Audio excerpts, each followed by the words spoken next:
Pagbasa ng salita ng Diyos mula sa kalawang aklat ng mga hari.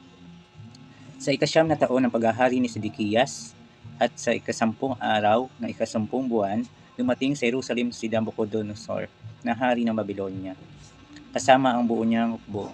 Nagkampo sila sa labas ng lungsod at nagtayo ng pangkubkob sa paligid nito.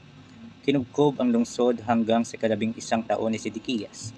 Sa ikasyam na araw ng ikaapat na buwan, tumindi ang taggutom sa lungsod at walang tinapay na makain ang mga mamamayan.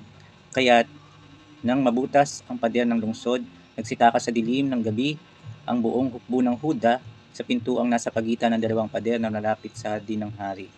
Samantalang nakapaligid pa sa lungsod naman ang mga Kaldeyo, at tumakas sila sa Paaraba. Hinabol ng mga Kaldeyo si Haring Sedekiyas at naabutan siya sa kapatagan ng Jericho. Kaya't napahiwalay sa kanya at nagkawatak-watak ang buo niyang hukbo. Nabihag ng mga Kaldeyo ang hari at dinala siya sa Ribla sa lupain ng Hamat at doon siya hinatulan ng hari ng Babylonia.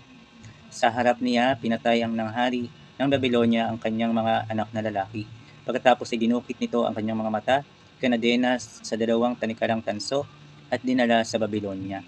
Sa ikapitong araw ng ikalimang buwan ng ikalabinsyam na taon ni Nabucodonosor na hari ng Babylonia, pinasok ni Nabuzaradang, pinuno ng mga bantay at opisyal ng hari ng Babylonia ang Jerusalem.